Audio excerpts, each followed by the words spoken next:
You know, I've been watching your movies since I was a kid. I've loved the practical effects you've done in your movies, Blade Runner, obviously the first Alien, but the face hugger thing has always stood the test of time. That thing looks incredible. The John Hurt moment looks amazing. It looks amazing here with the Billy Cruddup moment. And I'm wondering for you as a filmmaker, how that's changed. Has the face hugger always been that animatronic motion, the jump out? Has that changed at all since the first Alien, and how different is it now? The first Alien, everything was physical. It was the guy inside an egg doing that. Are you kidding me? And the thing coming out of his chest was the guy lying under the table on top of John Hurt, who's complaining all the time, poor thing, because he's bent double through an artificial chest with a hole cut in the table. So every time I'd get him John did like wine. So I'd actually give him with a napkin, give him a drink of wine. And here we go. And he'd say, how long? I said, another 45 minutes. So it was mandrolic 30 years ago. Now it's digital. But the actual hugger on his face, that's actually a practical device. Well, once it comes out the egg. Baseball glove. A baseball glove. Once it comes out the egg, it's that's hydraulic. Comes out like a rocket. Cool. But in the old days, I just used an airline with a 70 feet of intestine. Just laid it around, put an airline, went bam, and it went wallop, hits. And then it's all in the cutting. Cut and sound. I'm absolutely obsessed with this one particular shot in the film that blew my mind. When David and Walter are sitting there together playing the recorder, and you have this long, continuous, amazing shot as the camera's going like this. I'm wondering for you as an actor, when you were filming that, obviously you shoot both sides, and I'm wondering how that looked for you, what you were looking at. And as a director, the purpose of going around like that in that shot, that was a brilliant movement. Well, it's capturing digital memory, which is attached to a camera. So you do that, then you do the other one the other way, and he's in both seats, both as Walter and David. Do you want me to go on? It'll take 15 minutes. I'd love to hear this. I've been wanting to ask you this for like 3 days now since I last saw it. Well, it's a digital memory. The memory, I shoot that way and do that, and then I do the opposite, doing him, Walter and David, David and Walter. And then, but he has to memorize literally two quite separate characters, where I'm intercutting between the two, and it's kind of seamless.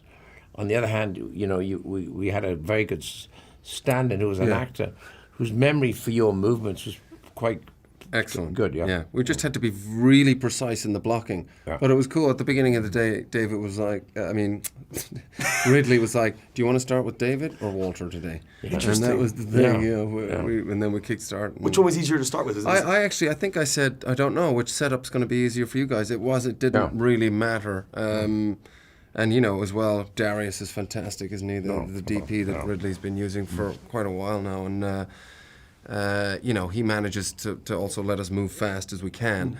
But, it was just really precise blocking. And you basically have to kiss yourself, which is like really interesting. That's right. I'm like, that must have been interesting to perform that. Well, I wasn't really kissing myself. I was kissing Tom.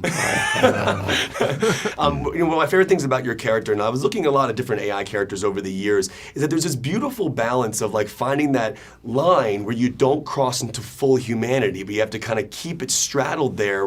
And I think David, and specifically Walter as well, you have moments where you have tears in your eyes in this film. And I'm wondering, as an actor who's straddling that line of a person with a soul and then a machine, how do you balance that, and how do you know when you're going too far and not too far?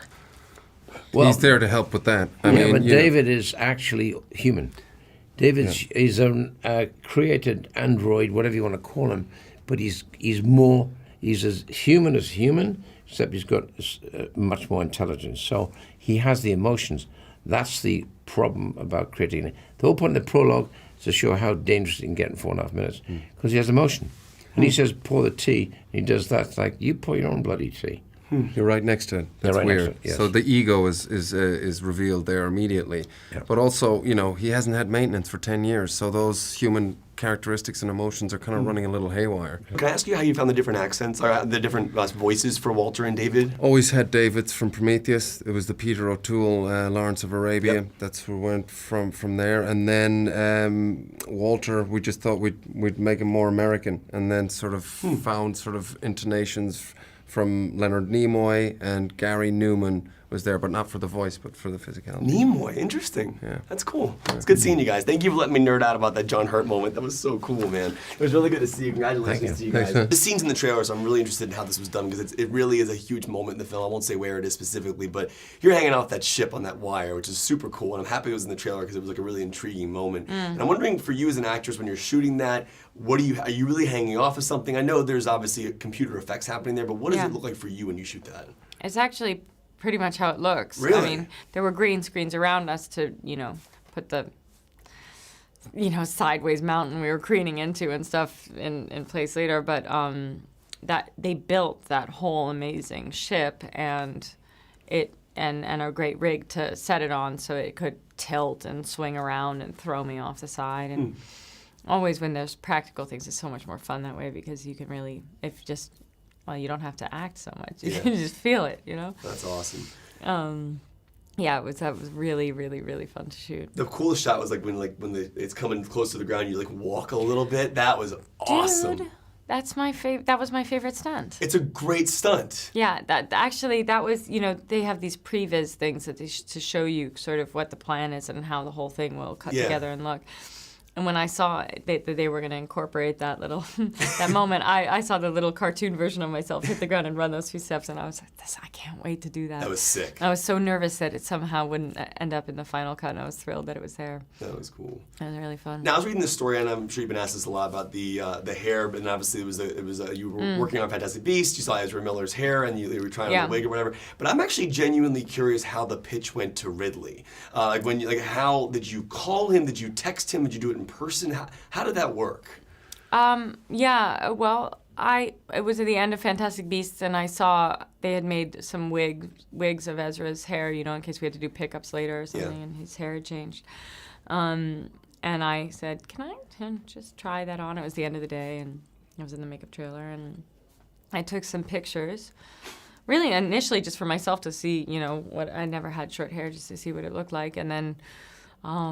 I couldn't. Once I got that idea in my head, I couldn't kind of get it out of my head, and I didn't know how Ridley would feel about it. But when I got down to Sydney, I asked him, and he's, Did you just show him the photo, or did you take a wig with you, or did you Ridley's funny when he likes. I mean, he's very obviously aesthetically sensitive, so he'll be like, "Good shirt, nice suit, good shoes," and you lost weight, nice haircut. He notices everything, and he reports on it like that, really bluntly.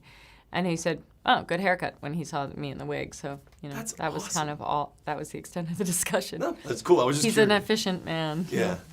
This was a totally nerdy question, but I was thinking back to Fantastic Beasts for a second. If they were to try and capture the alien in the in his briefcase, is there a way?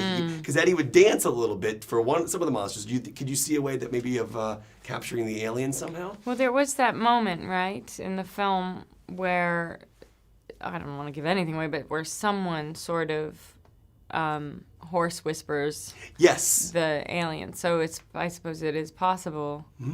And if anyone could figure it out, there's probably Newt Scamander. Now, that would be the strangest spin-off movie. Could you imagine Sir Ridley Scott jumping into the Harry Potter universe? Scamander in space.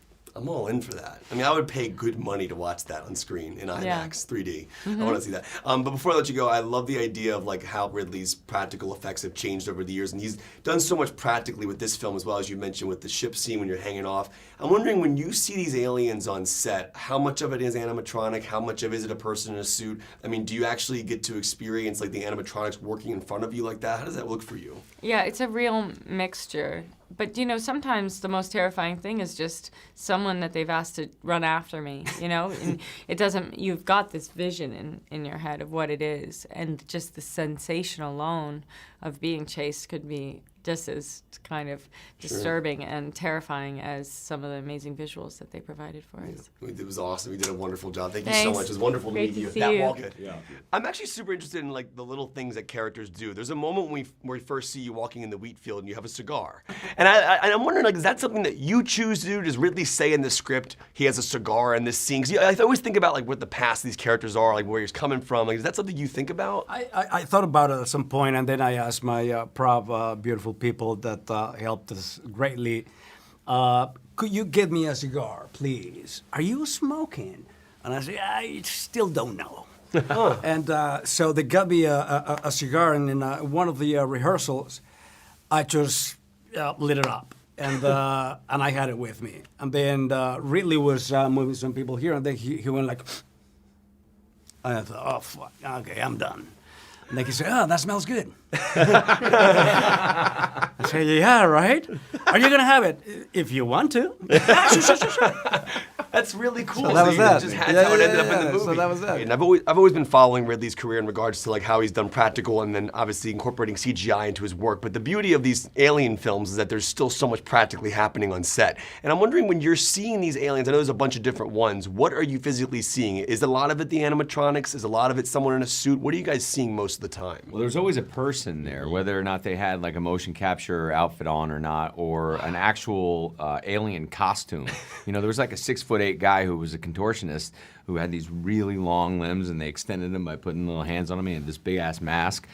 So you've got an alien there for you. You know, he doesn't leave a lot to the imagination. It's the same about the sets. Those things are meticulously crafted, and so all you have to do is not screw up the reality that he's already given you. In the trailer, though, we see, I don't want to give anything away, but it's the scene when you're flying and Catherine's hanging off the side. When it's banging against the window, is anything there for you for that? Is that like all computer? Like, it looks like it's an insane sequence. It is Scared. insane. You know what? It was honestly, a lot of people don't know, so it was Billy. Billy came to set that day and crawled on the set. Right. And he knew I wouldn't have anything to act against. And so. And I had seen he some of showed his up. acting, so I thought, you know what, I can gonna help need this it. kid out. You're Eastbound Down in character on the Covenant. How would he react?